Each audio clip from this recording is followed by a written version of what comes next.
the pleasure of meeting in person. Sorry, I just hit record.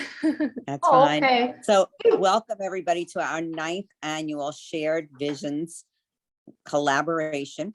I can't believe that this is the 9th time that we've done it. You know, most events usually have a lifespan of 3 to 5 years, but what's interesting about this process is because we're switching back and forth between the writing first and the artwork first, every year it just seems to get better. And what I love about the Shared Visions is the connection that it makes between the artists and the writers. So everybody has their creativity that they're trying to express, or feelings that they're trying to express, but you express it differently. And the fact that we've been able to make these bonds between the people who are doing the writings, the people that are doing the artwork. And then those of you that haven't been in to the Art Center, first of all, my name is Rena Thaler and I'm the executive director of the Art League, if you don't know me. But we've been really enjoying watching people come into the gallery and engaging with this exhibit, and spending the time and reading the pieces. And I just, if you didn't see one word of the writings, you would think, wow, what a great show. But when you add the writings to the images, it exponentially increases the value of the show. So tonight we're going to hear from the writers and hear their pieces. Katie's got a nice little PowerPoint where she's going to show the images, and that's actually what I love about the Zoom part of it, is that you'll be able to see the images that are associated with each writing. And then when we're done with the readings, we're going to ask some of the artists what their impressions and thoughts were when they were creating the pieces to go along with the writing. So I want to thank Ruth Alcorn, as always, who has kept this going all these years and adds her enthusiasm every year to it. I want to thank Katie Brown, our gallery director, who has given it structure, especially these past few years, has really stepped up to help guide this show and create the show. I have the Lehmans on the line here too, and I want to thank them for all of their help in our exhibits and hanging our exhibits at the Art Center. Maybe not this particular one, but whenever you come into the gallery and you see artwork hanging and it looks so professionally presented, they're behind it. So I don't want to take up too much time. So I know you have an order of programs, and as I was telling Ruth beforehand, I don't want you to think of this as a performance.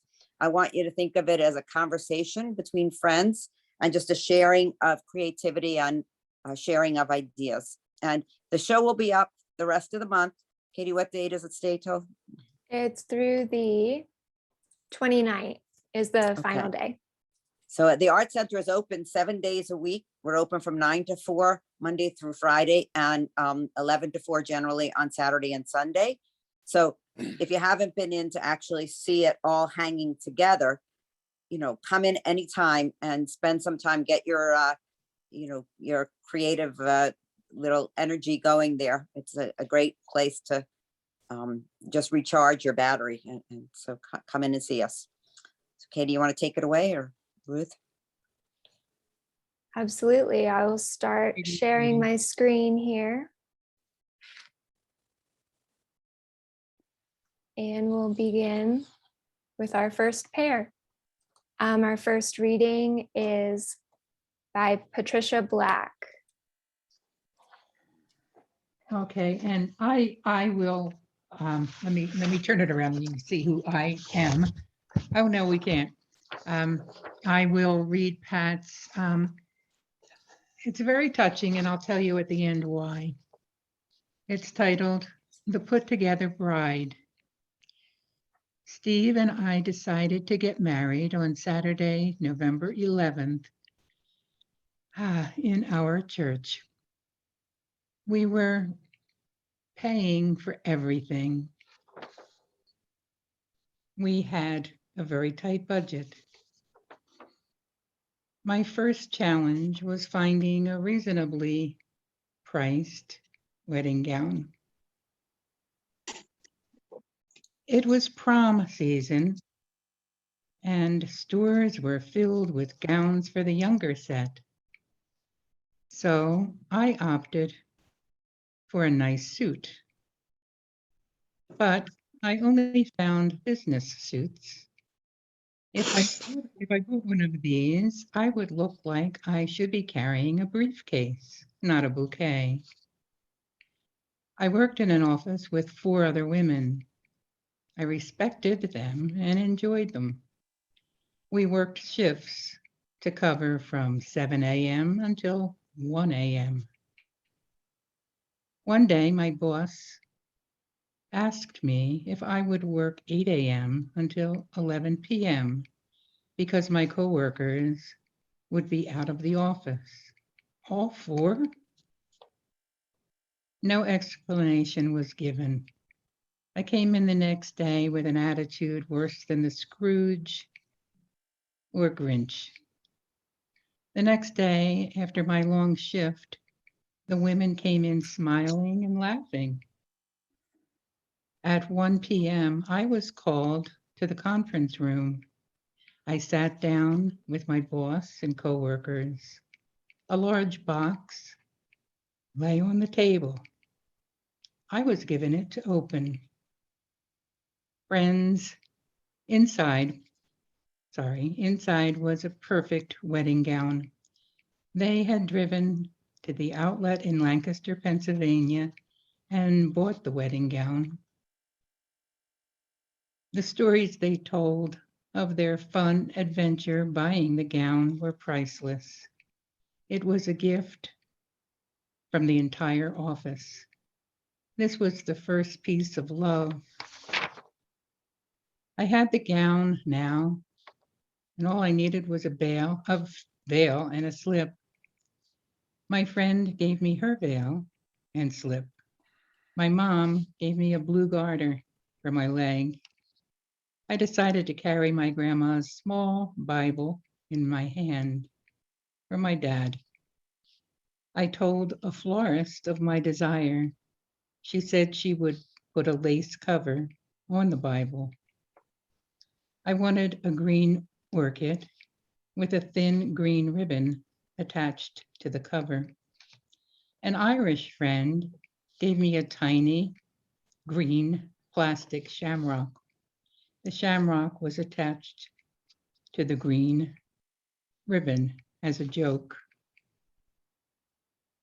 She gave me the shamrock for my belly button. The shamrock was attached to the green ribbon. My best friend provided a mixtape for our favorite songs.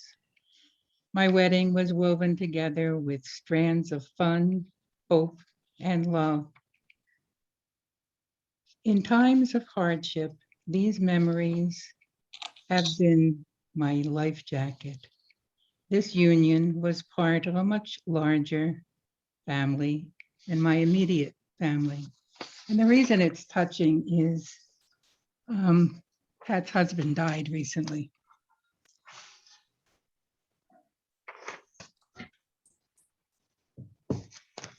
It's very moving. Thank you, Ruth. You're quite welcome. Next up is Lands of Empty Space by Jacob Blattenberger.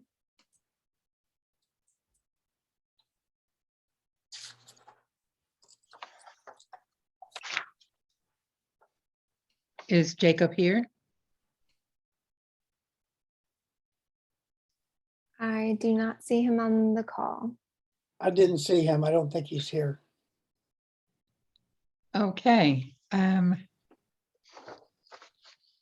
Lands of Empty Space.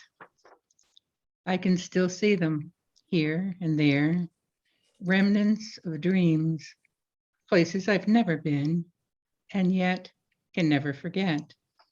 Lands of empty space I've yearned to explore, but never had the time to. That is, until the disaster happened. A train appears from midnight clouds. It flies beneath the moon and then disappears Where does it go? I'm happy to watch it from the docks below and swim in silver waves. A trolley rolls through a quiet town, softly aglow in the evening. My best friends are on it, the ones I've known forever, waiting for me to jump back on. And a girl, she smiles at me. The trolley's leaving. I stand knee-deep in an orange bay, staring at a sun that never quite sets. The moon is endless and smooth as glass. Why am I in Tampa all alone? Who cares? Just keep walking. Haunted tunnels end atop a cliff. Below me, a sunny cove, rusted stairs zigzag down to the water, where olden ships have anchored, when suddenly a leviathan emerges and a new adventure awaits. The night is dark and warm. We made it to the beach, a city of stilted houses and shops, so the waves can pass beneath.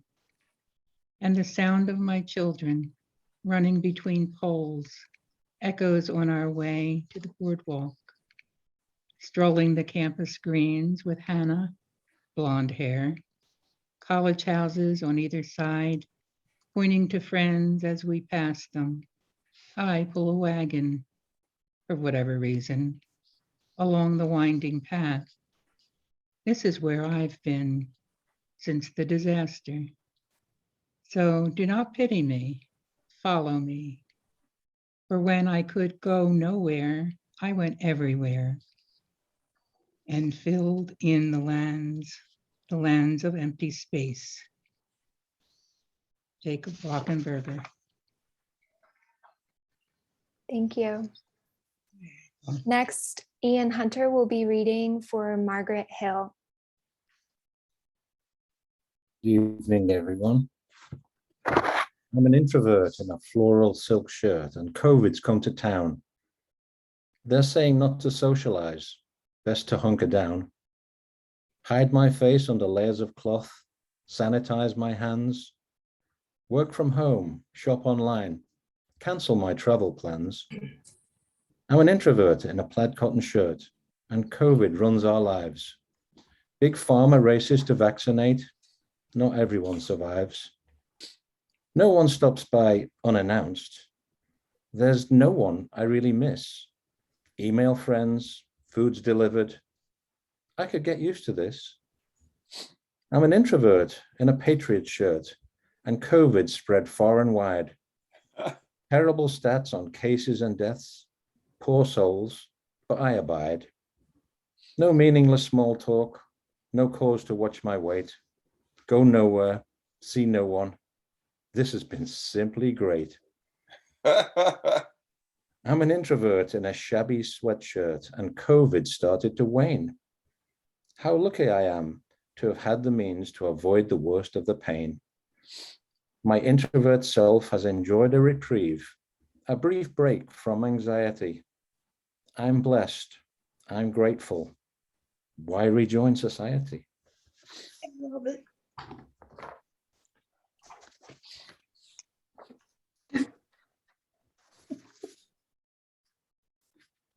Okay, this is another one of Margaret's called March 5, 2020.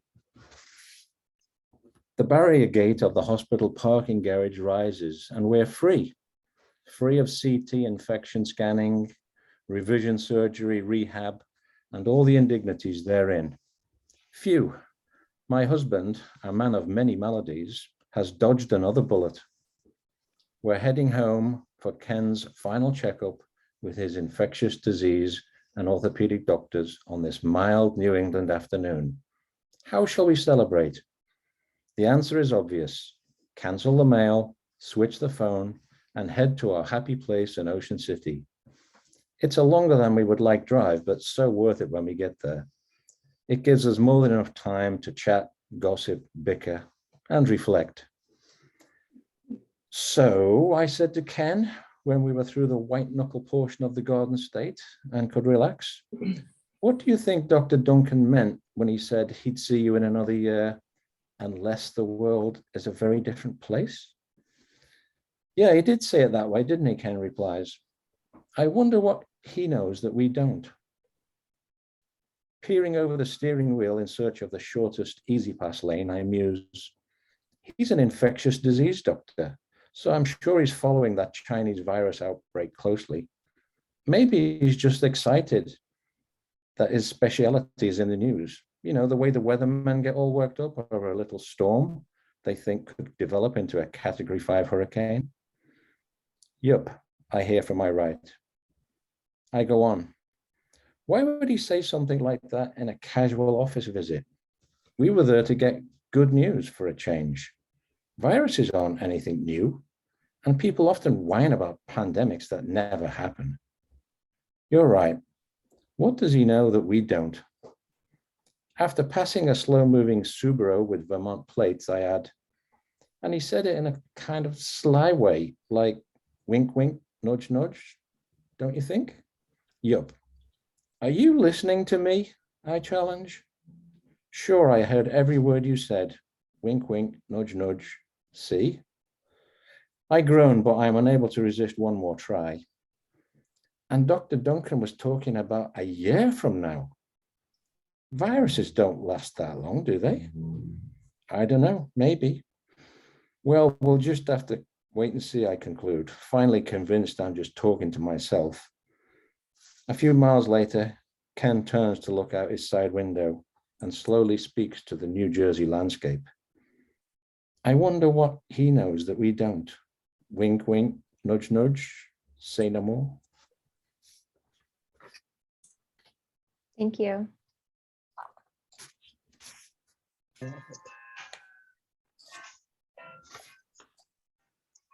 Okay, Now we so have it's me Ian again. Thank you, Katie. This is my own piece. I reflected back at the beginning of the pandemic, and I remembered not really knowing what a pandemic was at the time.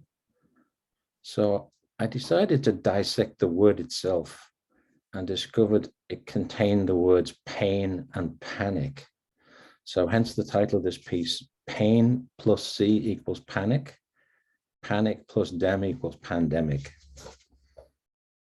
Pandemic panic, panic buying, masked panic, panic lockdown, panic curfew, panic pandemic, panic social distancing, somebody coughed panic, viral infection panic, scrubbing hands panic, panic sneeze, panic testing, panic waiting, panic, panic, panic, panic.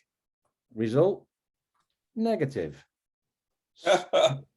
Stopped panicking, started living again, took long walks, smiled at masked strangers from behind my mask, wore my mask in a bank just for fun, decided not to rob it, rode my bike a lot, stopped buying clothes, bought a new bike instead, had endless PJ days, learned to cook again, organized every closet, fixed everything broken, binged on Netflix shows, took YouTube trips around the globe, met up with family and friends on Zoom, cocktails every evening,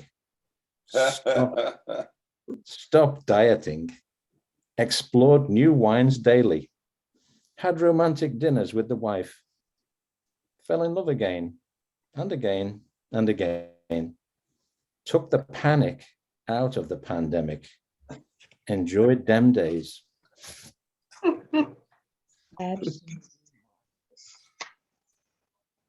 Thank you, Ian. Next, we have Carol Shower reading for Mary Leach. Zebras.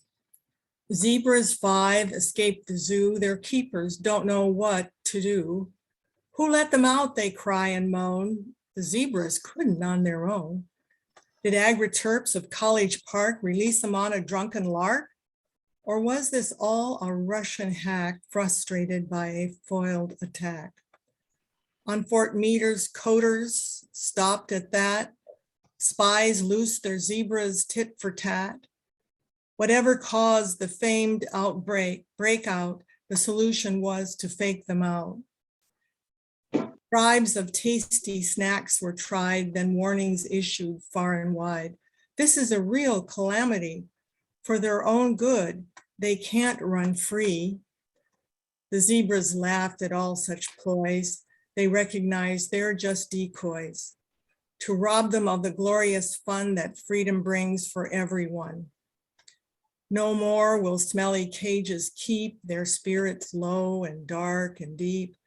Now free to roam, they dance and dream of African savannas green.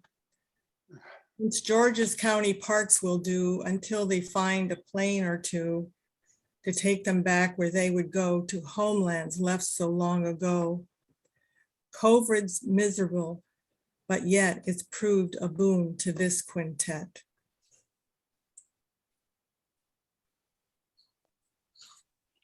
Mary's next piece is entitled Grocery Games. In March 2020, when we were just beginning to pay attention to a troublesome new virus that would go down in the history as COVID-19, I found myself in an enormous grocery store. It was at least 3 times as big as the modest one I normally patronize. I was there only to pick up a prescription, but while there, I started walking the aisles and becoming increasingly concerned. This cathedral of consumerism, this pantheon to the gods of excess, was virtually empty of any goods, and I mean empty. I had expected chaos in the housewares section. We all read of toilet paper riots and shortages of Clorox wipes, but this store was totally out of meat. And that wasn't all. There was no flour, no sugar, no cake mixes, no spaghetti, or for that matter, virtually any pasta of any kind. The bakery section was dark, as was the fishmongers and the deli. There were a few fruits and vegetables on offer, but they all seemed tired and several days beyond peak freshness. I was concerned, but not really alarmed. I lived in an area where 4 grocery stores and at least 50 restaurants within walking distance. Moreover, in my 2-person household of frequent travelers, it had been many years since I needed to keep a well-stocked larder for ravenous children. I and my husband would survive on scath. I remember thinking of Boris Yeltsin, who in 1989, when making an unscheduled stop at an American grocery store, marveled at its bounty and remarked that if his countrymen had ever seen this, there'd be a revolution. Well, there has been a revolution. The USSR has split into constituent parts, although groceries or lack thereof probably didn't have much to do with it. I had been in St. Petersburg about 7 years ago after Yeltsin's remark, and just for the hell of it, decided to try to buy a loaf of bread. Clutching my passport, Russian visa, and a handful of dollars and rubles, after waiting in line for some time, I entered a tiny dark bakery and went through 3 separate transactions to buy just 1 loaf of bread. I perhaps encountered more suspicious looks than other patrons, but it seemed that this cumbersome process was more or less normal procedure. I remember thinking that this new American version of grocery games, while annoying, was certainly a far cry from my Russia bakery experience. We are a country of plenty. About 40% of our foodstuffs are wasted because there is so much supply surplus to our needs. These shortages were obviously temporary. Our enormous economy would bounce back. The farms, factories, trucks, or trains, or whatever, would once again run on time, and our grocery palaces of excess would continue to be celebrated. And of course, as later events proved, I was right. If there is a revolution in America, it won't be grocery games that spark it. Mary's last piece is entitled Grocery Games 2.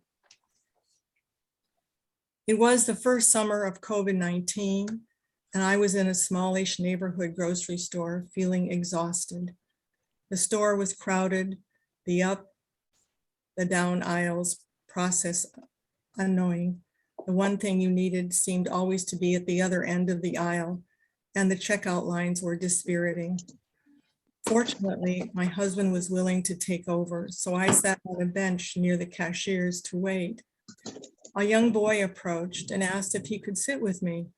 I told him that would be fine as long as he pulled his mask to cover his nose the way I was wearing mine. The child complied and then asked, "Do you believe in that Rona thing? Will it really hurt you?" I smiled, not that he could see it through my mask. It's called the coronavirus, and it's very real. People are getting sick from it. Even kids? Even kids. They don't usually get as sick as adults, but they do get sick. What's worse though, I continued, the disease is very contagious, and kids, even if they don't get very sick, can give it to old people like me. So I want to thank you for wearing your mask. That helps me not to get sick. He thought about that for a minute and then asked, "What about my mom? Could she get sick? My grandma, how about her?" "They all could get sick," I responded. "So you're doing a good thing by wearing it." The woman approached my bench and thanked me for sitting with her child. I told her that I had enjoyed his company. A visibly excited teenage girl joined us. "Mom, just like they told us here, I took the check over to the bank. It's real." The woman then sat down and showed me a US government check for a substantial amount. She volunteered that she really didn't know what she had done to receive this. I told her that what she had done and was doing was raising a beautiful family in times made tough by the COVID virus, and the government wanted to help. "You mean this money is really mine?" she asked excitedly. "It is indeed. And if you show ID, the bank will cash that check for you." At that, the woman jumped up, hugged me, hugged her children, and exulted that this is the best day of her life. I had come into the grocery store, tired, aching, cynical, and jaded. I thought the checks generated by the CARES Act were a political ploy to protect business while not doing very much for those most in need. I was wrong.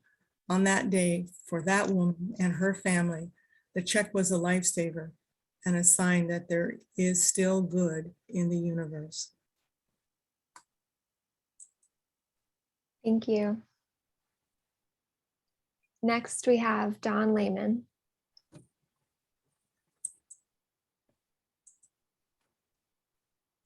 This poem is called The End of Touch. Clean as a full moon after a day of rain, protected and safe, our quiet satisfaction found its way into a painting, mostly yellow and blue. Beware of viruses in the air, not in here, out there. Please sheltered in place, then creeping out, not touching, elbowing, looking like amateur bandits. The unprotected, moaning winds of March, the distraught, infected at the end of time, nursed by ghostly figures, anonymous first responders. A canceled trip to Denmark, commiserating on Zoom, we huddled with our tribe. Notations in a journal, restless wolves in winter, making peace with isolation. They said, we love it too much. Then I knew I love it too, settled into my cocoon, confused by good fortune, dozing with a book somewhere in Coketown. Seasons change as usual, and the wind, the air, still the viruses are there. We wish to change as well, so we pretend we now have wings. Did I hug you in a dream? Was I inside your safe space? I apologize. Contact trace, retest, wait, and wake. still marked safe. The cat was on the bed. We played the vaccine lottery, took the magic potion, yet remained in isolation like lepers and crooks. We stood away, alone, very still, not touching. Thank you. Our next reader is Pat Martin.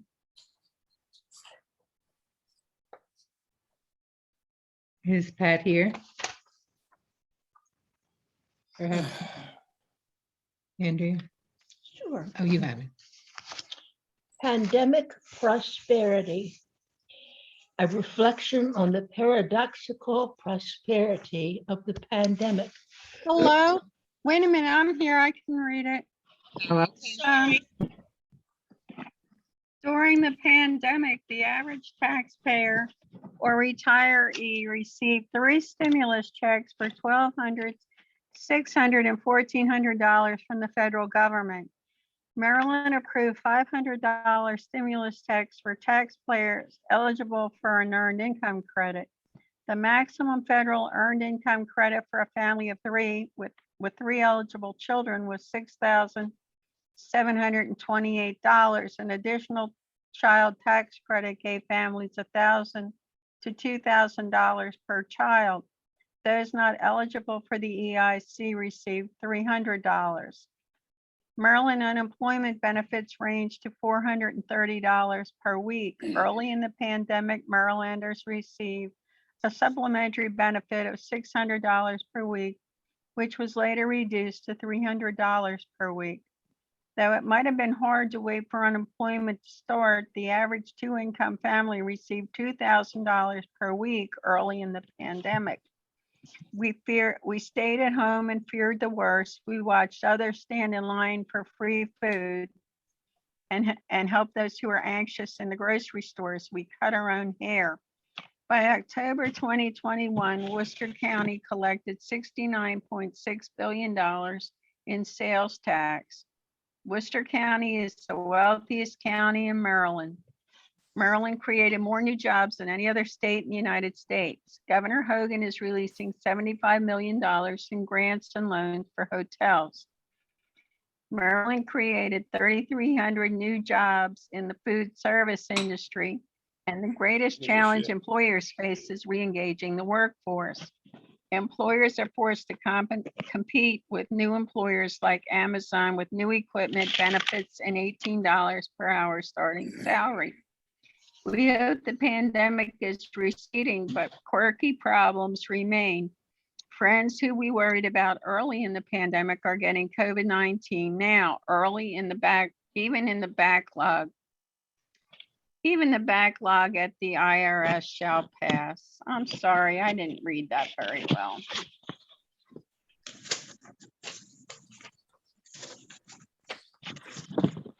Staying at home. A reflection on adaptation and creativity. Adapting to the stay-at-home order in the beginning of the COVID-19 pandemic, even essential goods and services were hard to find.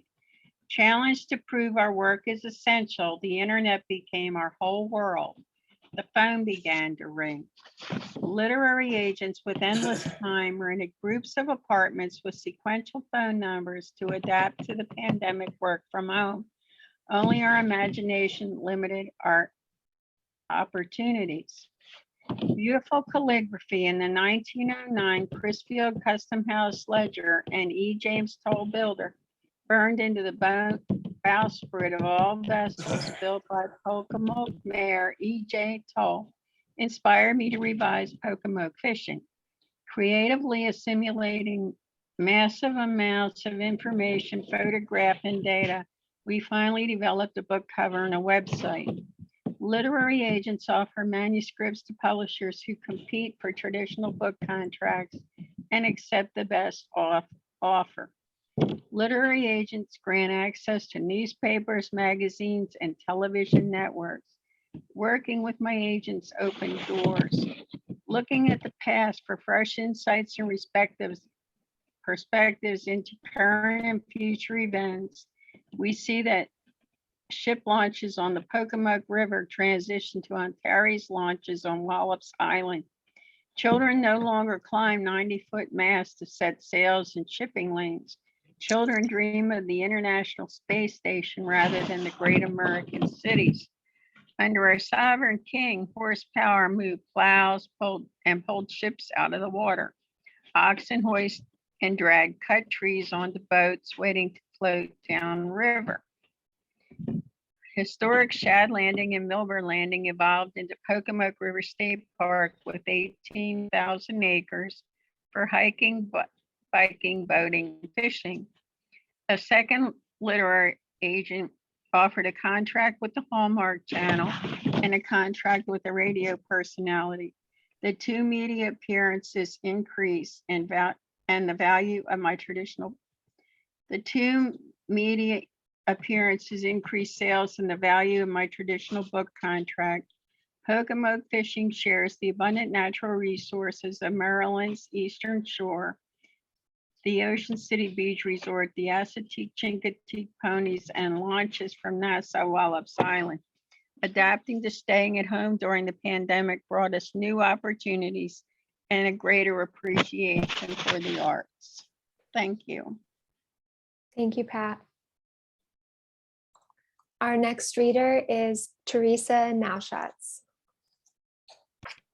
Hello. As the flow of a river, my mind rushes over boulders, bogs, and dams, and trickles to a spike in the narrows. I rage on in places, feeling ever powerful. No worry for consequences, just stream. Go with the current. Ride to the ocean, fast, slow, limitless, limited. It is my destination. Swiftly must I make the journey of a lifetime. No time to ponder, question, live, just to be. Rush, rush, rush. I'm almost there, but not fast enough. Meandering idly, engine on high, racing. Go, go, go. Be, be, me. I am content. Take me fast or take me slow. I am who I am. I'll get there when I do.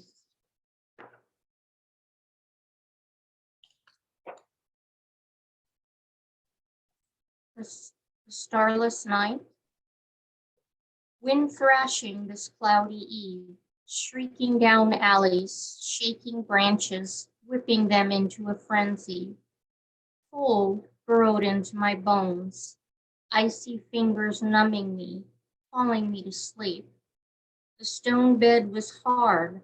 I sat upright, plugging newspaper stuffed under my clothes and jacket, plugging holes in my shoes.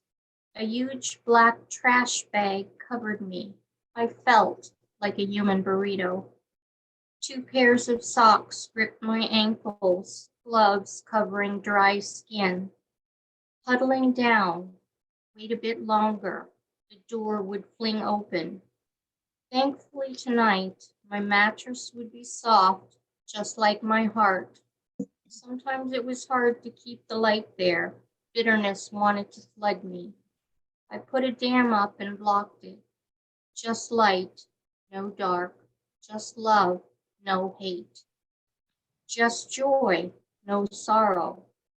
Praise God, my soft voice reaching up to the heavens.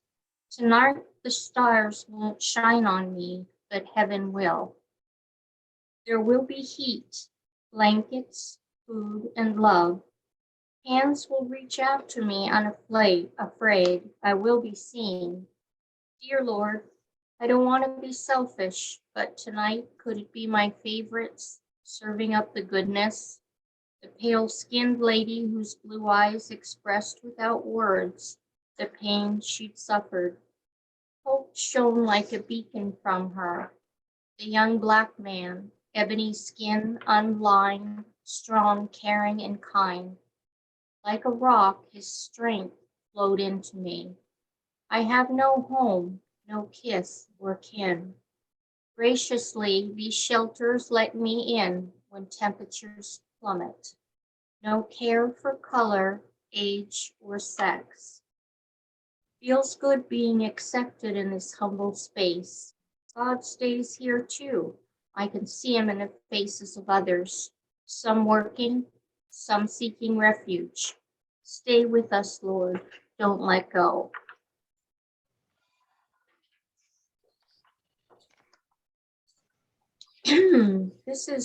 I just have to tell you real quick, I wrote this for my younger sister. She was recently diagnosed with stage 3 lung cancer. And it just kind of poured out. Jelly bean eyes.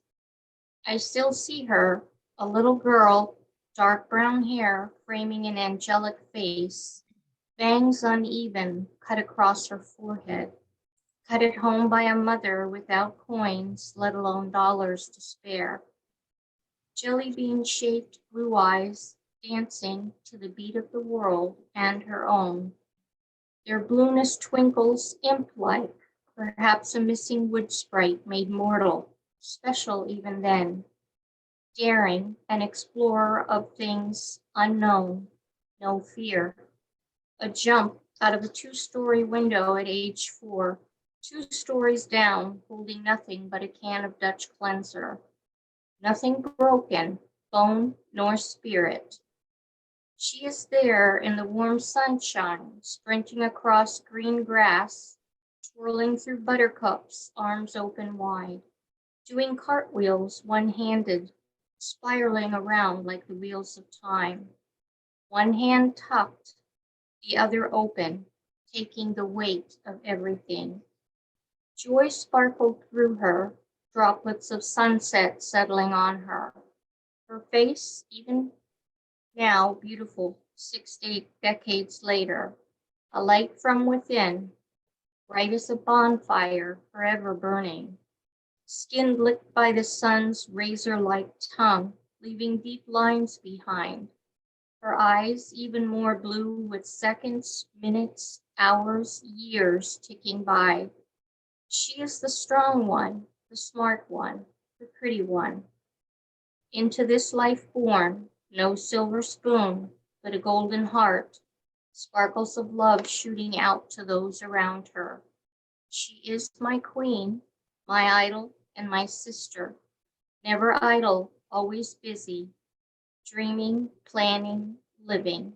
Joy, like a tsunami, swells through her.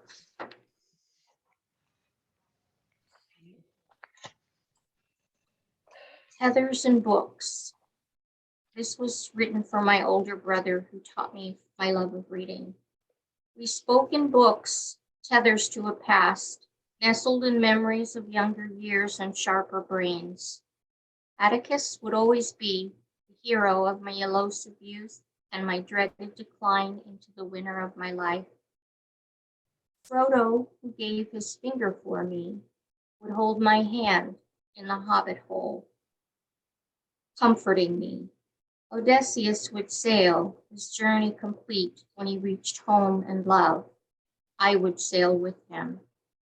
Fingers plugged into my ears so the siren song couldn't reach me. Don't listen to them, don't listen to them. One day, 1 year, 1 minute, my journey will end. Ship sailing backward until I see them all, their arms lifted in surprise, smiles like lamplight drawing me near. Arms envelop me, healing my heart. Now it is only in dreams until I am in the home of my youth. In my older years, home, which was never a thing of brick and mortar, was gone. Almost everyone that knew me from my birth has slipped through the veil, entering the mistiness of heaven. So many people to love now, to hold, to cherish. My greed prevents me from leaving the life that I sometimes love. Their smiles anchor me, gleaming eyes, turquoise, green, blue, brown, and hazel. Love binds me tightly and secures my soul. There will always be somewhere for me, the young restless soul, and the curmudgeon who lives below the surface of my years. I am grateful for all of the love in this world and the next, but there are days when I am not. I cling to a single rock, waves crashing around me, blasting my skin, my hair, my face. Wind whips the breath from me, swallowing my cries. I'm still here, clinging, unable to speak. My soul speaks to itself, sometimes happy, sometimes not. Don't let go. Don't let go. I'm listening. Mom, I won't waste another day, I promise. Thank you, Teresa. Next, we have Greg von Rigler reading for Marianne Rigler. All righty. Can you see me? Sure can. Can you see me? Yes. I thought I was supposed to see myself too. But at any rate, okay, let's go. Milo, first off, I'm reading for my mother. She's 96 years old. And I think the background on Milo is she does not know Milo personally. Milo is a 15-year-old boy. You've got to see him to hear him. My mother was trained as a concert pianist back in the day, so she knows her piano. So now I will read Milo to you. Milo, Milo, always high, never low, sitting by the wooden box with bare feet, no shoes or socks, but 10 fingers are also there. This is good. They couldn't care. They race along with each other, once together, once apart. In the end, they all reach home, breathlessly awaiting the next time they can roam. And that's Milo. Okay. I guess I'm reading another one. Now, I don't know what these are all about. I just read them for the first time today, okay? So I do not know what they were thinking. At least it's not about the pandemic. Okay, the candle.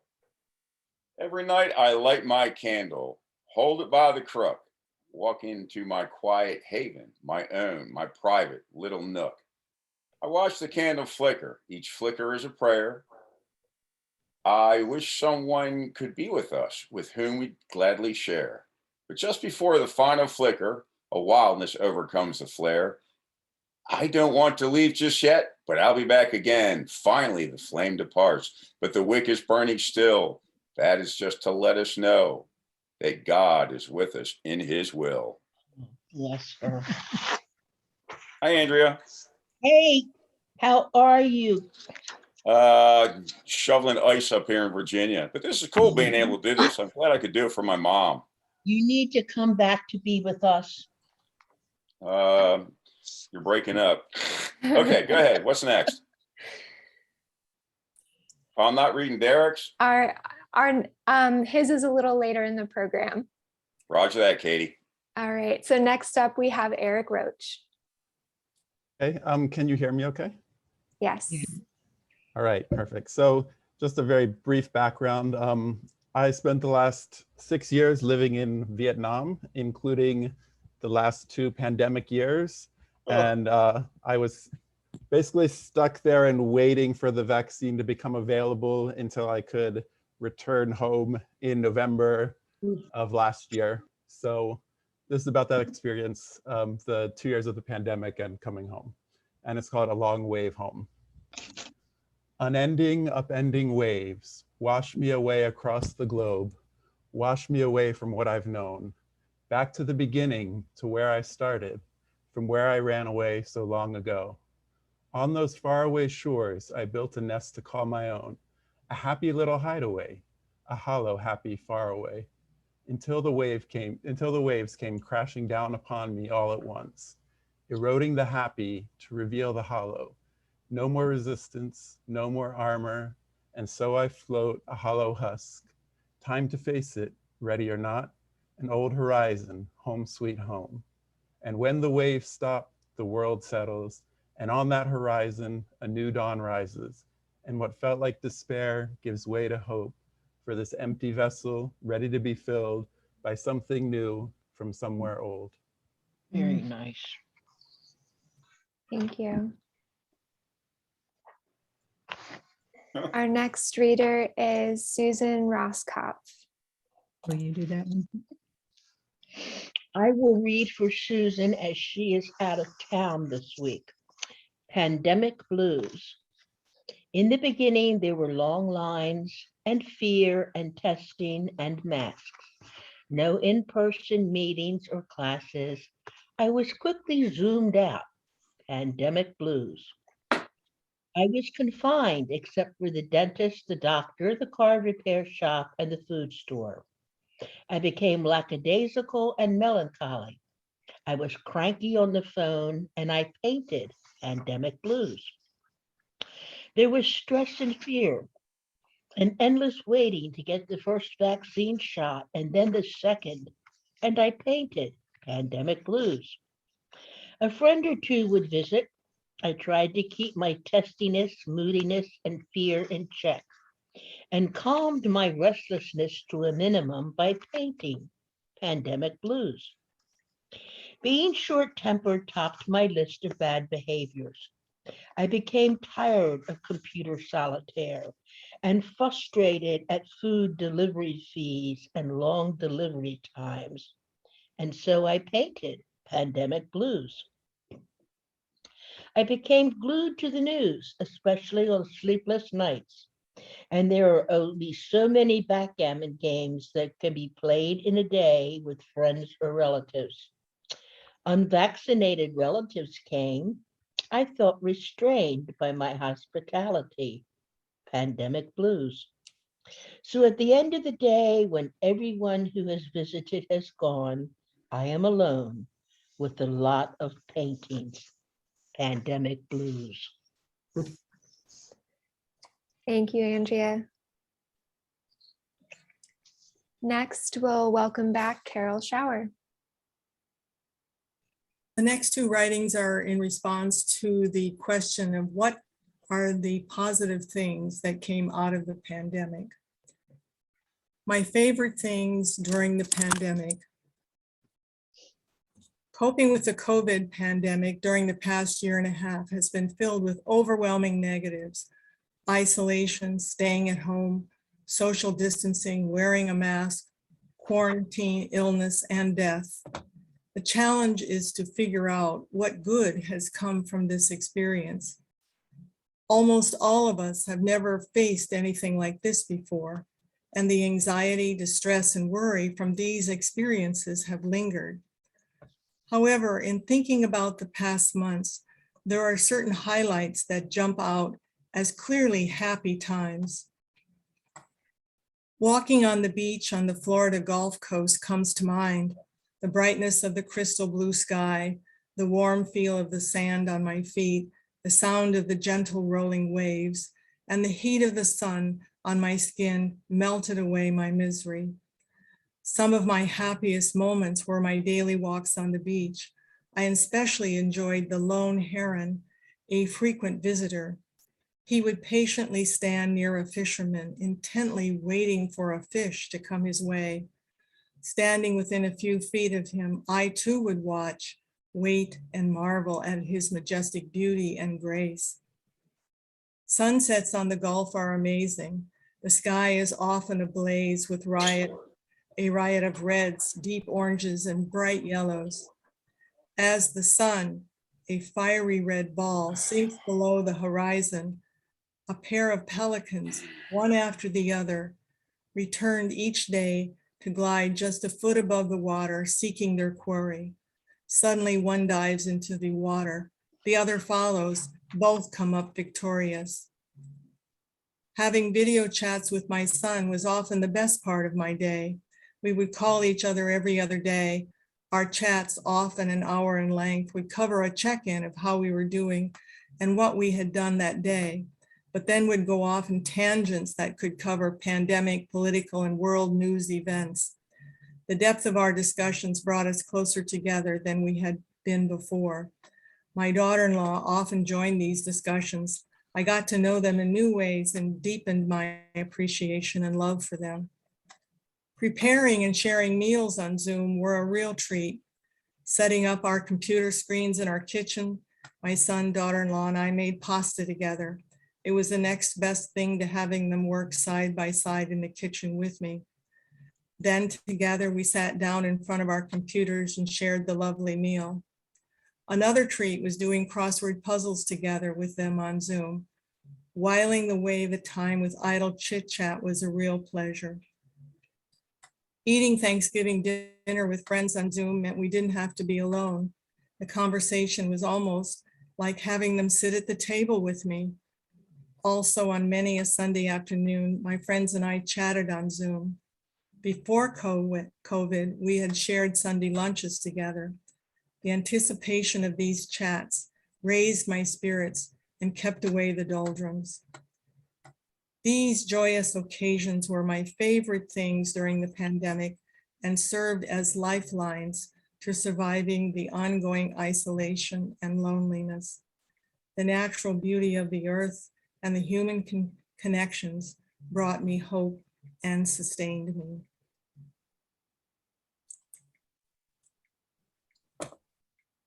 My next piece is entitled Gifts Behind the Mask. During the COVID pandemic, there have been many complaints about wearing masks. Too many feel that their rights have been trod upon in being required to wear them. A few have refused to wear them. Others experience difficulty in breathing or claustrophobia when wearing them. Some seem to half-heartedly wearing them, keeping them under their nose or beneath their chin, as if to say, okay, I will wear one, but I don't have to like it.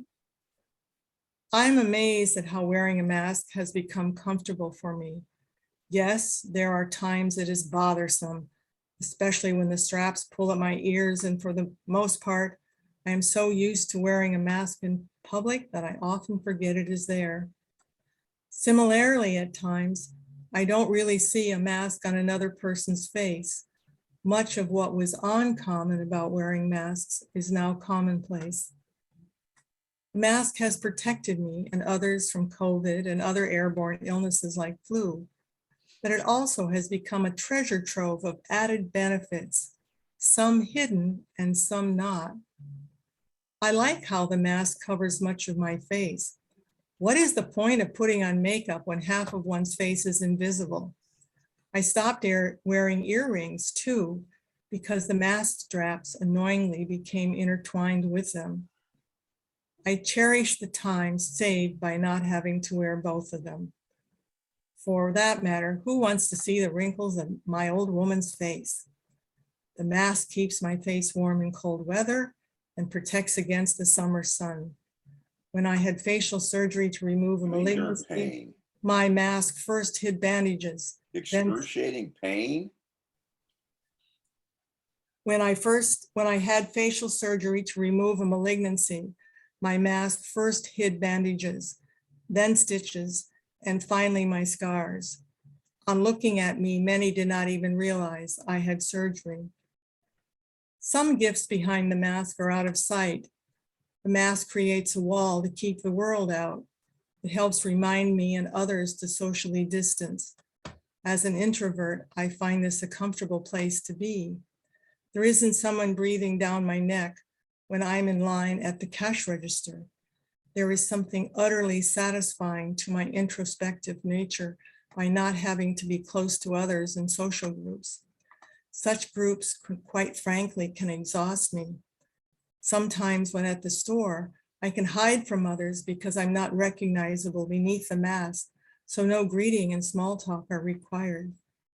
The mask also signals that I'm not ready to make close body contact and saves me from embracing those I don't wish to hug. There is a secret place behind a mask where I can hide my hurt and pain. During the initial year of the pandemic, I was still in my first year of grieving for my son who died. My tears and anguished face weren't visible. I could say I'm feeling fine when I was anything but that. Also, I can appear calm when I'm not. Others can't see me frowning when I am unhappy or disagree with them. The mask also gives me the gift of waiting and patience. I can take my time listening to and watching others. Staring isn't as readily noticed, especially when wearing sunglasses. Then my whole face is hidden.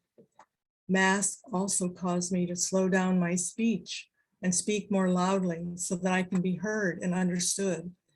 In the past, even without a mask, I have been faulted for speaking too softly. Perhaps it's time to stop our grousing about wearing a mask and look for the positives that have come our way.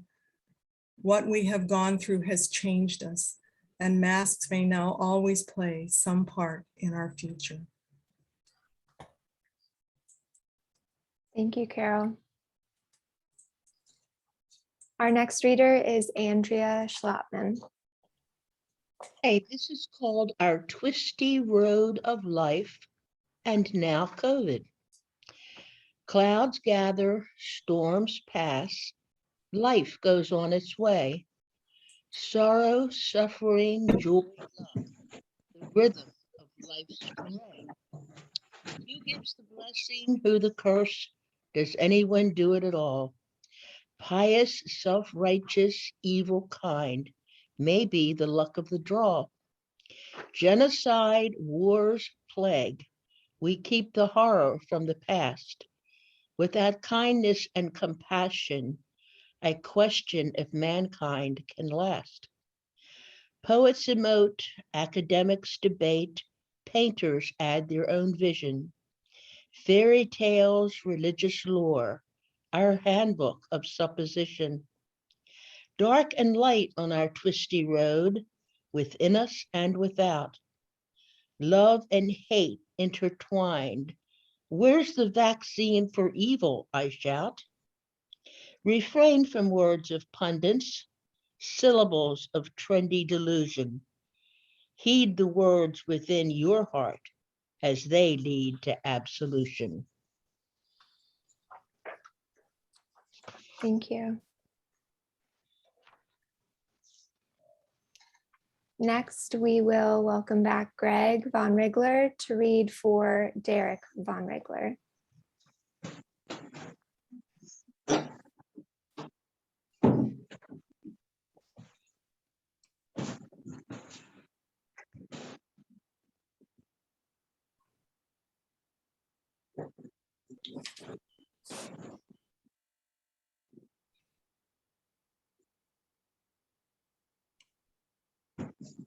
Now do you hear me? Yes, now you're Ah, good. okay. Thank You you. didn't, good, you didn't hear all the cussing, right? All right, folks, this is transparency. This is written by the bear. I don't really know what it means, but I am going to read it. Transparency. Always something to be seen. Windows, however, won't lead to my soul. Laid bare initially, transparent at first. An even playing field, two-way street. If a crack should form, transparency lost. Translucence gain, forever cracked. If it should shatter, if it breaks, a crack will form on what is replaced. But that's good news. Cracks are ignored, learn to be accepted, polished smoother, and yet as clear as that crack will become, foresight remains, leaving that gullible damn fool behind. That's it. Thank you. Sure enough. Our final reader of the evening, Ruth Vanberg Alcorn. Yay, Ruth. Thank you. I do want to say, when we got the submissions from our writers, I was very impressed. With this year kind of following COVID, I thought, how is this going to work? And then I found out. And now as I've looked at the paintings, they are tremendous. You know, this has been quite a year. My first offering here is COVID-19 versus vaccine. And a little quote. I'll say I wish thee well, Robert Burns. A cloistered soul, a lonely heart, stands silent by the door as several joggers pass her by, without a wave or smile. Does she not count? Her heart beats strong. She has endured the years.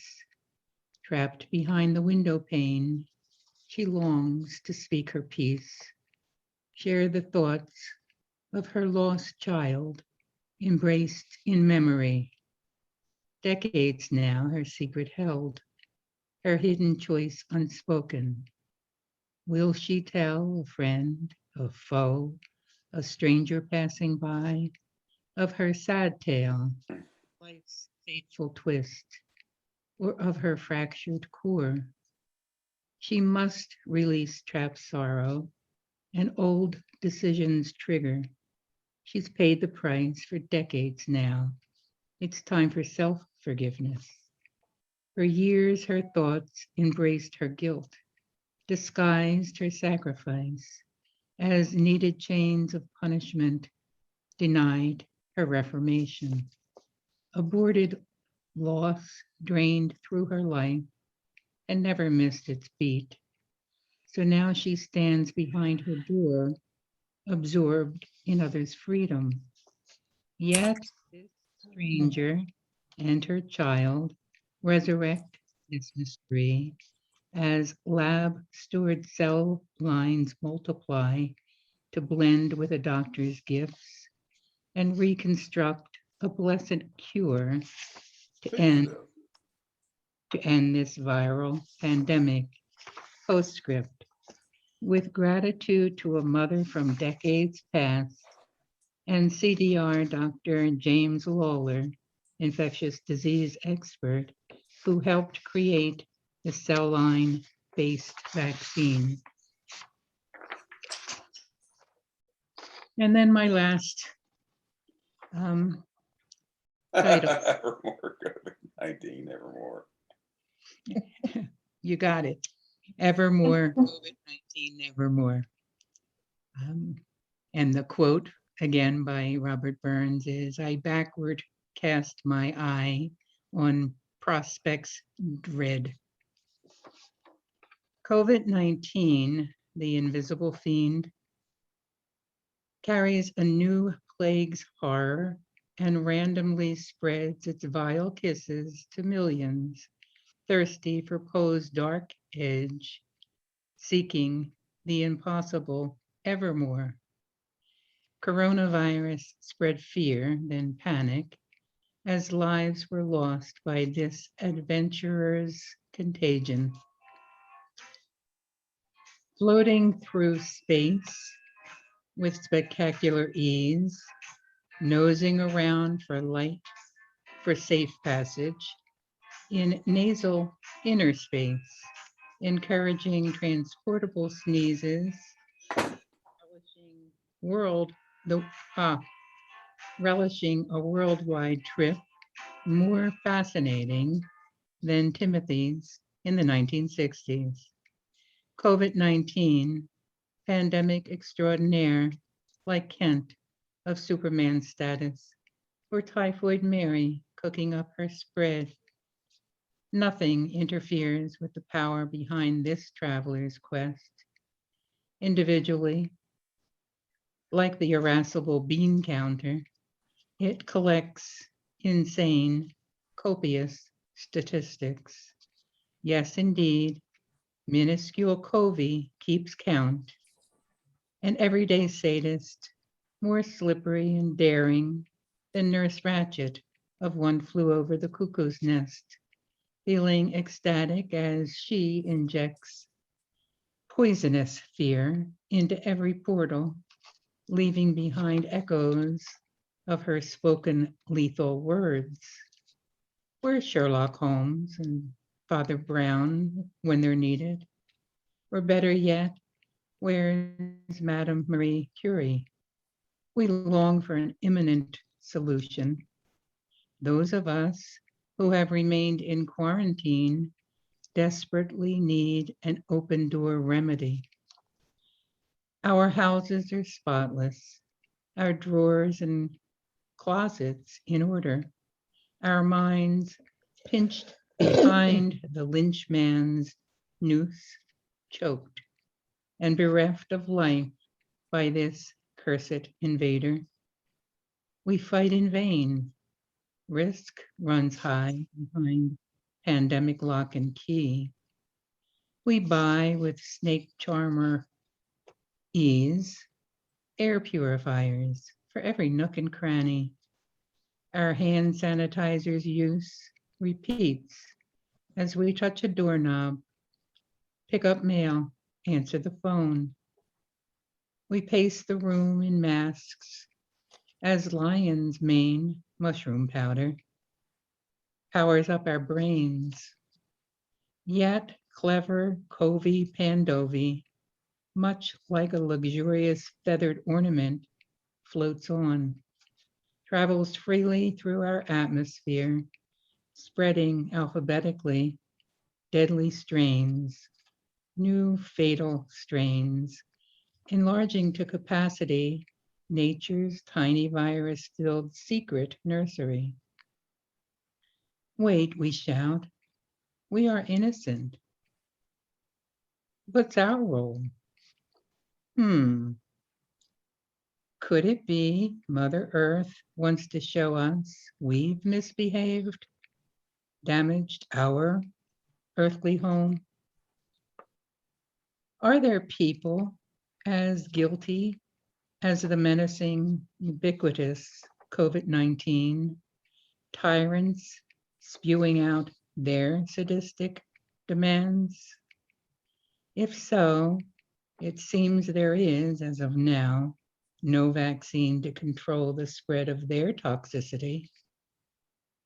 As we begin to research, look back in horror at plagues throughout our Earth's history, we eventually meet the trusted, hope-filled, loving phrase, "This too shall pass."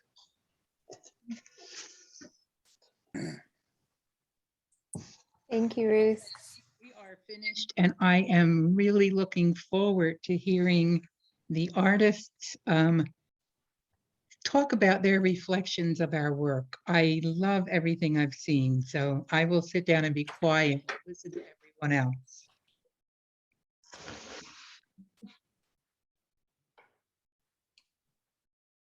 If there are any artists on the call, please feel free to unmute yourself and you can chime in about your experience.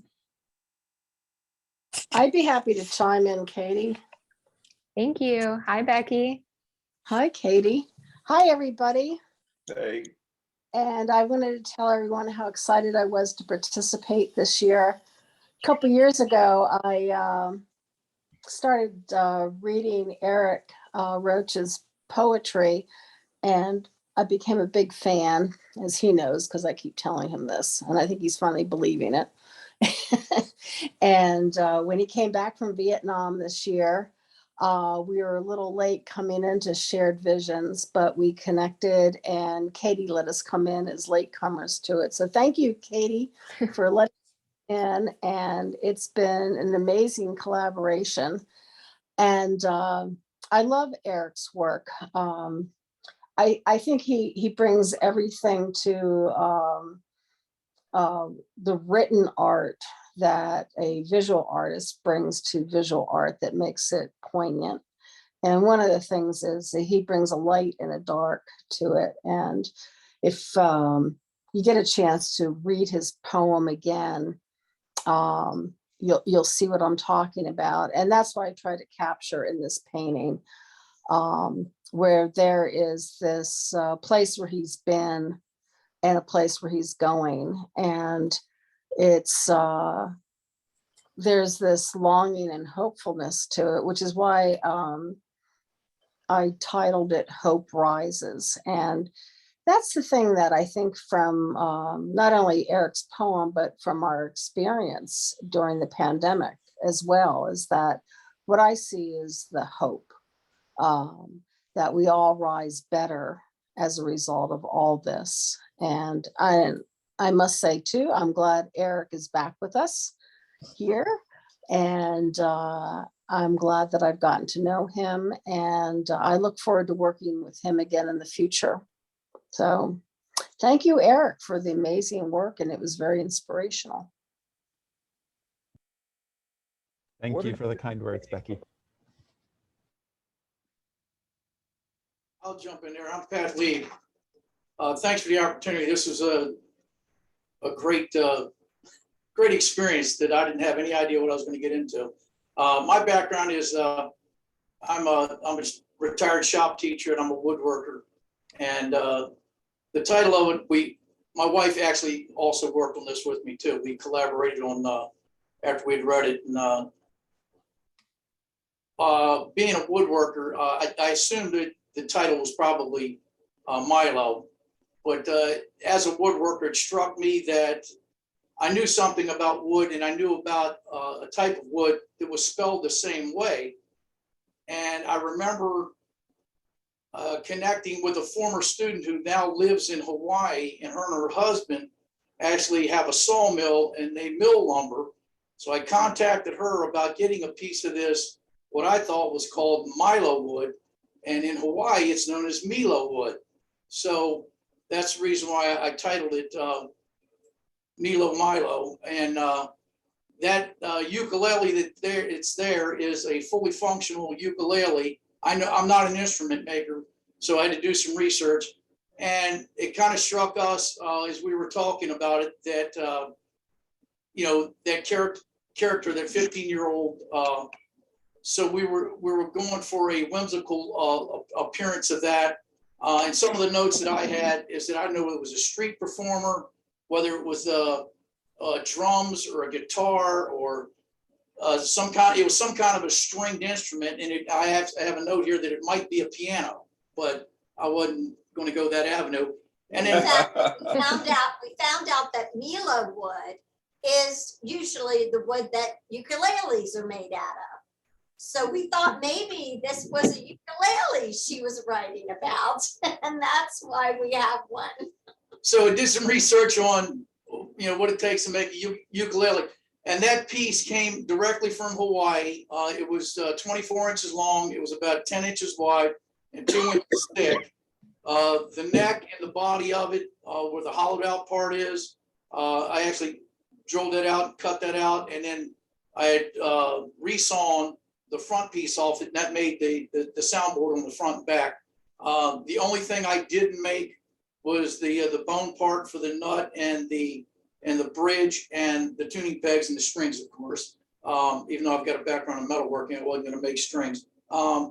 So the whole whimsical part, my wife actually had done a sketch, and we were laughing about it, thought that maybe this 15-year-old looks something like Ichabod Crane. So we were going a lot of different directions on this. And, you can actually take the ukulele out of its stand, so they're two separate pieces. And like I said, it's fully functional and playable. I know nothing about playing an instrument, and it was a blast doing this. And I learned a lot of things about the Milo wood. It's highly allergic. I sneezed a lot making this, even with a dust mask. But it's used in Hawaii for food containers and instruments. And the only thing I didn't make the box was another prop, because it had the part in there alongside of a box. So yeah, there was the body's made out of sycamore that came from some local trees. And it was just a neat little whimsical thing that we had a blast doing it. I always can confer with my wife on some of the designs, and so we had a couple different sketches that we'd worked on, and so let's see how this is going to work out. And well, I had pictured a person sitting on the dock of looking out over the ocean or the bay or something, maybe a Hawaiian, and playing the ukulele with no shoes, no socks, and so we kind of got a wood that looked like it might have the tan color skin.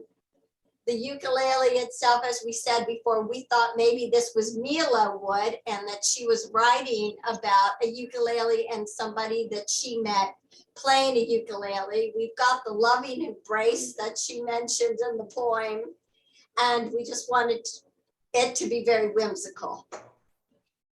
Very clever. Mm. That's really an outstanding piece, I have to say. Yes. Hey, Patrick, I want to Yes.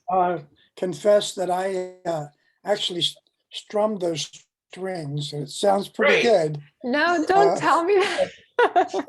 Take it up and play it. Somebody play that thing, will you? I don't know, it's in tune. There's still some adjustments that need to be. Yeah, we would love for that to be sitting in some musician's house. I thought you had it, apparently you have it tuned to a chord. I'm not sure what the chord is, but yeah, it sounds nice. It sounds good. Yeah. I just noticed my oldest daughter is here. Look, there's Paxton. And my grandson, who will soon be 1 year old. And actually, my friend Deborah Massey. Thank you for joining us. Oh, look at him. He's adorable.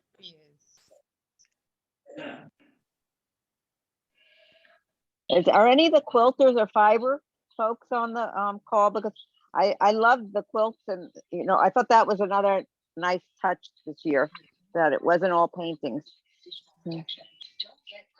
Can I say something about my painting? I didn't get a chance. I'm sorry, I had to get off for a minute. Perfect, yes. Wendy's painting was the image we used as the show cover Thank you. That image. was so great. I appreciate that.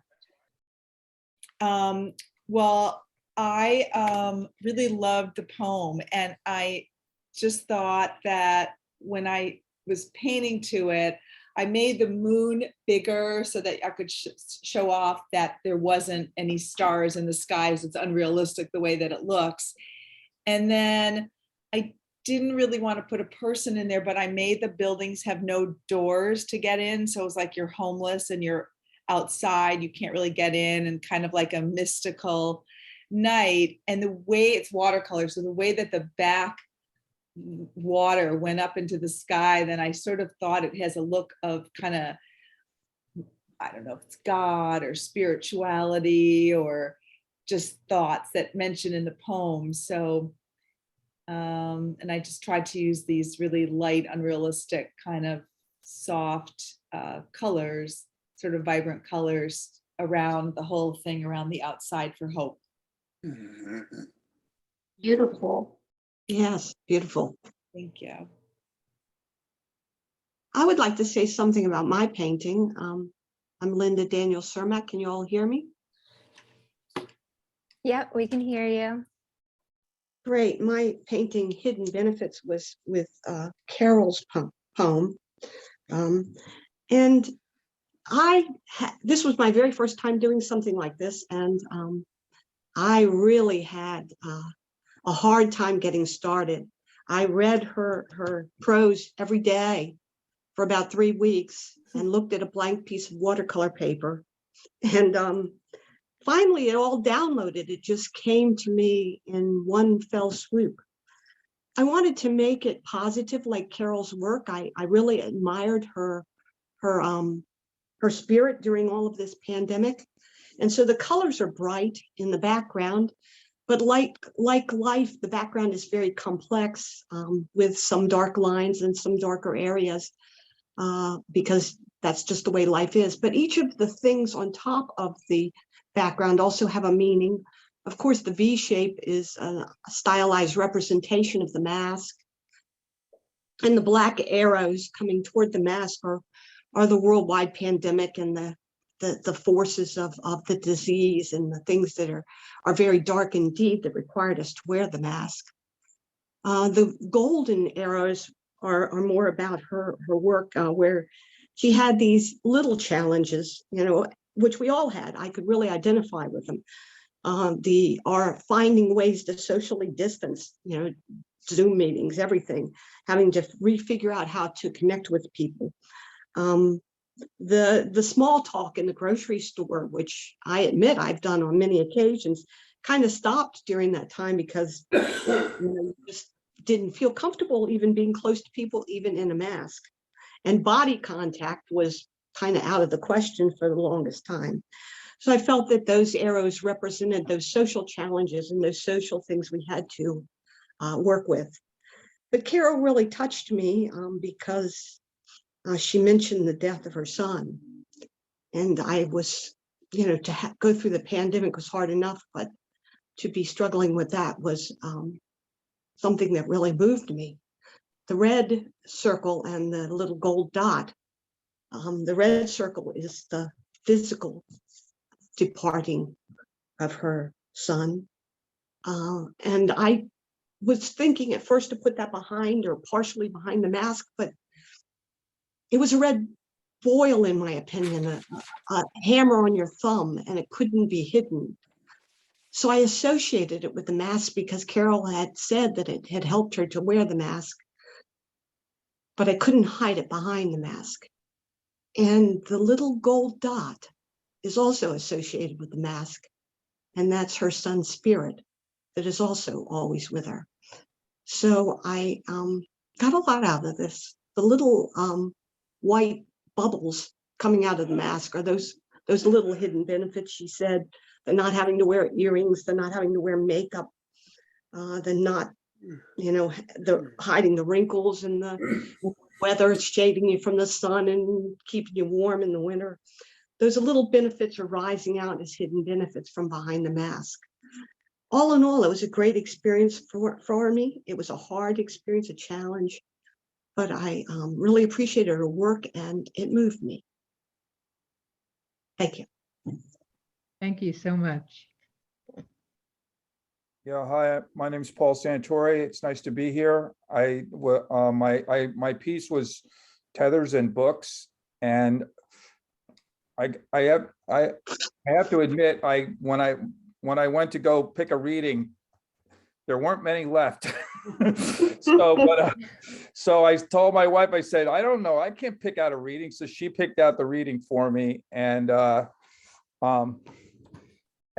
because, well, I did know, like my wife and I are both COVID survivors, and also this is my first show I've participated in. My wife and I just became members last month or December. So that's really nice to be here for that reason. So I've never really done anything like this either, like trying to work from someone's writing, or at least not from someone else's writing. I'm not even sure whether I've even done anything from my own writing.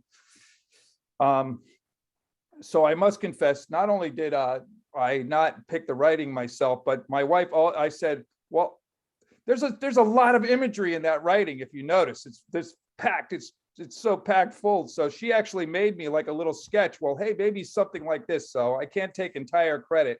I can only really take credit for my own. Like, I mean, I didn't paint exactly I didn't do it exactly what she did, but I did know that a lot of it was about books. So if you can see, sort of the whole thing is a book, and then within it, everything is sort of happening on top of books.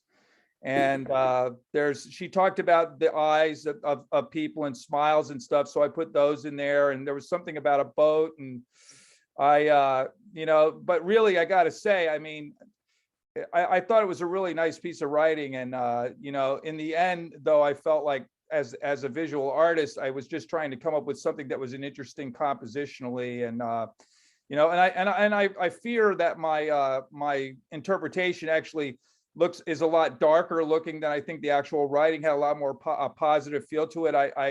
I'm afraid, I feel like maybe it came off a little expressionistic or a little nightmarish or something like that, but I thought it turned out pretty good. And the other interesting thing for me, which is another thing for this, and then I'll pass it over if it's okay. I'll just pass it to my wife, who's right here and wants to say a couple of things about the piece that she made for the show. Is that the frame that it's in, it's a rather distinctive frame. It's sort of a pretty heavy duty, big gold frame. I've never really actually, my wife has never let me put one of those on my painting before. So, but I actually designed the paint. executed the painting specifically with that frame in mind. I knew it was going to go in that frame. So I've never done that either, to sort of think about the approach to the painting. If you'll notice, like if you're actually in the gallery, it's hard to see in this photo here, like actually the background that I built the painting up from is actually, I built up the paint to match the frame, kind of. So the underpainting is actually sort of the same, that gold color, and then I just worked on top of that. So anyway, if it's not too late, Happy New Year, everybody, and it's nice to be on board at the Art League of Ocean City. And then if I would be allowed to pass over to my wife Inez, she's waiting to speak to you. Wonderful.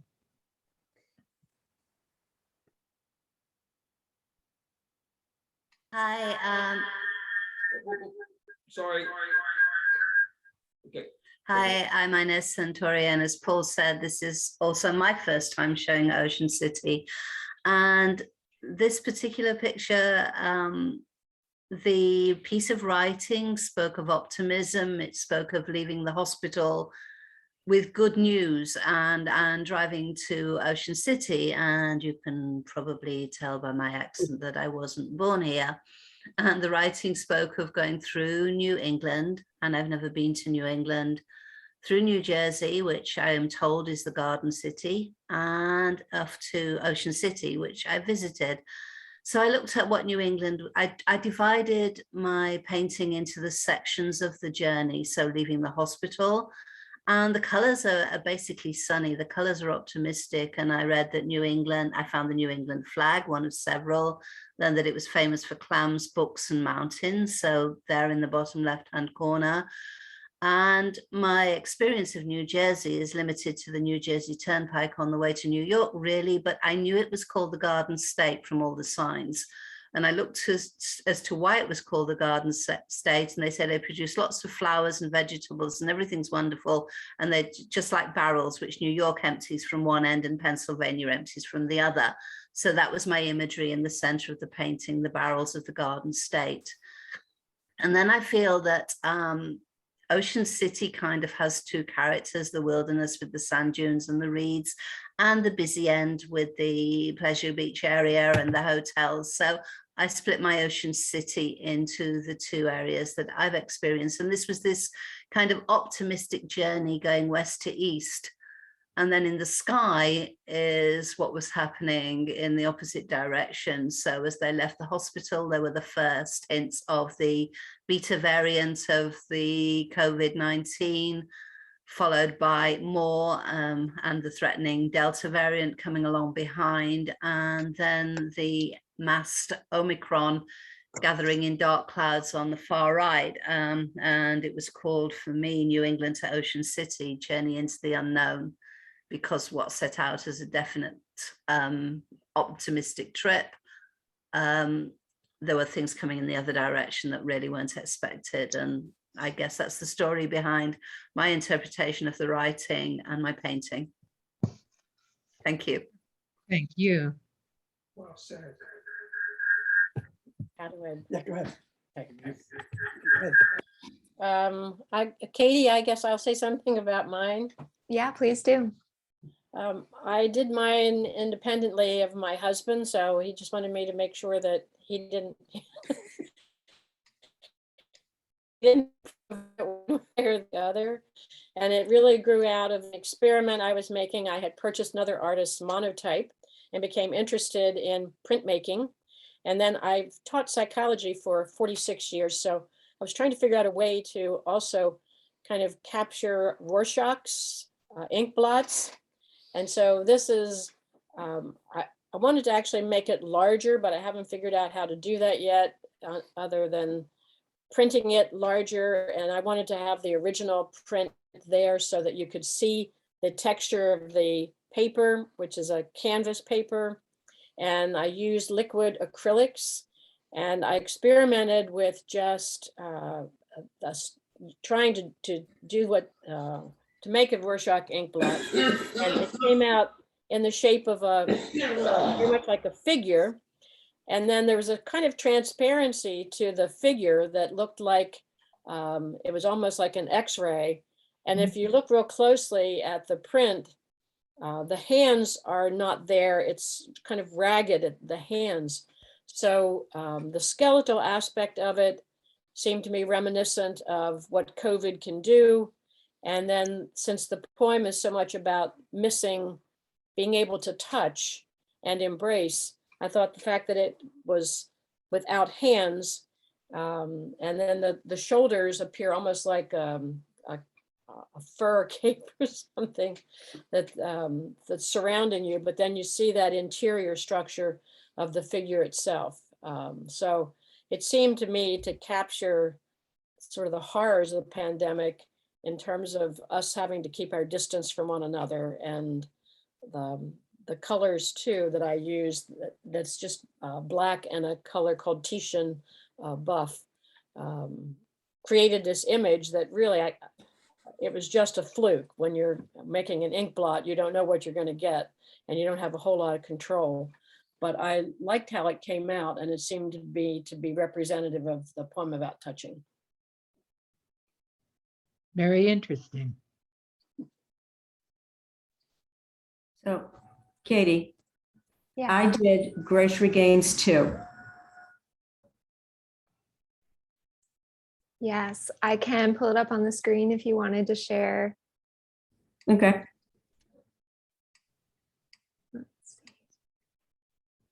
And I came a little late to all of to the artwork, which kind of turned out to be an advantage because it meant that I couldn't start over 6 times. And I just had to go with my gut. Ironically, the last thing before Governor Hogan shut down Maryland was my husband's and my 36th anniversary. And it was a beautiful night, and the sunset was just lovely. And I was a teacher for many years. I spent 30 years talking to children. And so the background of this is intentionally colors I like, but it's full of the virus and you don't know where it is. And the older woman is talking to that little boy who's really not quite sure, because you hear so many things. Maybe it's real and maybe it's not real. Maybe it's there, maybe it's not. But they're surrounded with it, but they can't see it.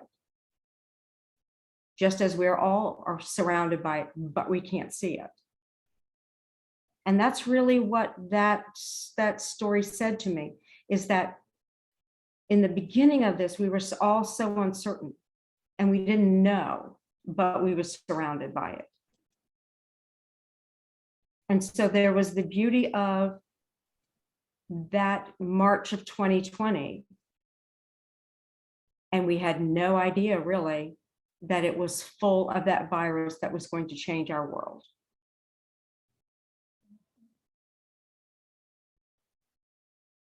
And that's what I took from that. And thank you for bringing me to it late, because I didn't get to start over 16 times. That's fascinating. Thank you. Beautiful. And it's everything that I could find in my, I normally paint in watercolor, but that is almost everything except for oil paint that was in my art room. And there's a lot hidden in there. There are words. If you look up close, you can see there's layers of things in there. So a lot to There's all discover. kinds of stuff. I like to find stuff in my work.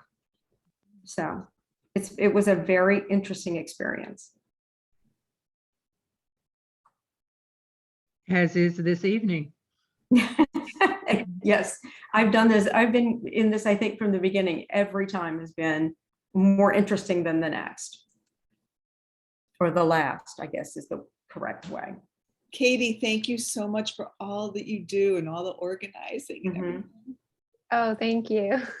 And we can multiply that by 1 billion. Yes, yes.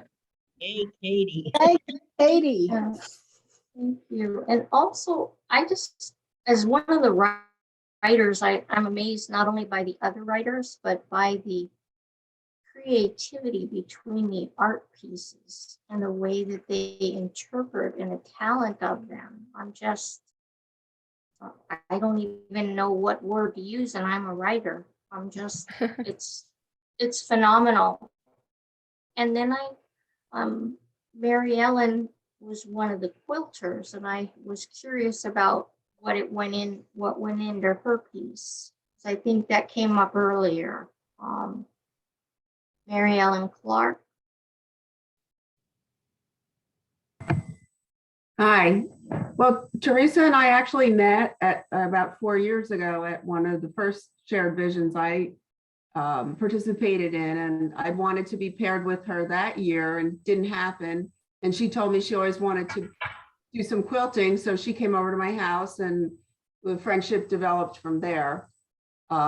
So I was really happy to be paired with her this year, and I tried to demonstrate the passage of time in your life. I wanted to do 4 seasons and it really didn't work out. So I decided to use trees to depict the various seasons, and they're not actually trees. Some of them are artichokes and things like that off of fabrics. And then I like the idea of putting some words on there, knowing that Teresa is a writer and half the audience tonight would be writers. And I thought that you would be moved by the different kinds of writing that you do throughout your life and how the words flow in different ways throughout your life.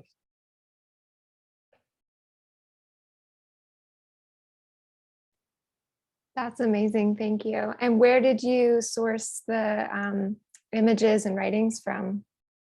That actually, those fabrics that are the quote unquote trees and the words come from a woman who was a fabric designer. She's now retired. Her name is Lonnie Rossi. She's out of the Philadelphia area, and she actually was a graphic designer before that. So she always incorporates words and symbols into her fabrics, and they're really. And the bond that has developed between the writers and, you know, the visual artist is, oh, it's such a joy. It is such a joy.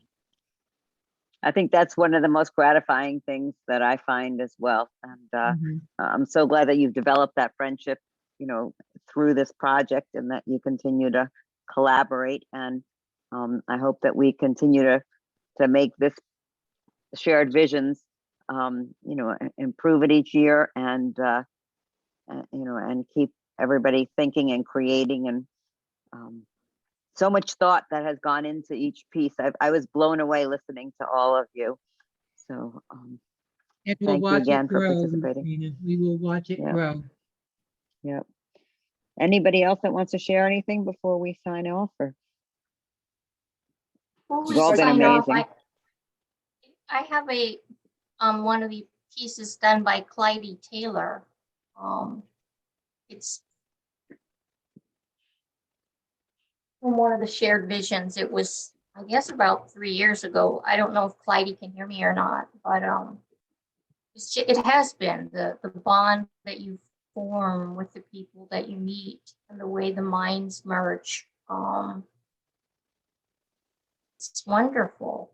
Wendy, I really enjoyed I enjoyed everyone's, but I guess because it was I just loved it. I loved the painting. I loved the colors, and just so much wonderful work by everyone. Okay, I'm quiet. Duct tape.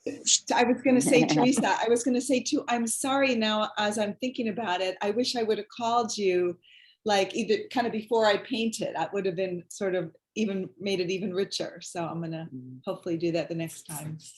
Well, it was pretty rich. I was really, really impressed by the painting, the way you interpreted it. I just wanted to thank Carol for reading Mary's pieces. I thought you did an excellent job. Yes. You would have done too, Don. Yes, you would have. Thank you, Don. And thank you, Ruth. Oh, you're quite welcome. My pleasure. Okay.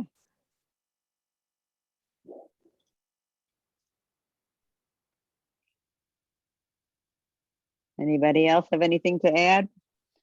Katie, any final words from Katie Brown? Now you can stop sweating about it. Nah, right? This is really wonderful. Thank you all. I have nothing else to add. You've all said it so beautifully. The Great to fruits be a of your part of it. labor. Yeah. So, all right, thank you, everyone. I hope we get to see you at the gallery. And we look Thank you. forward to next year's shared vision. Thank you. Thank you. Take Thank care. you very much. Good night. Thank you. Thank you, Rena. Good night, everyone. Good night.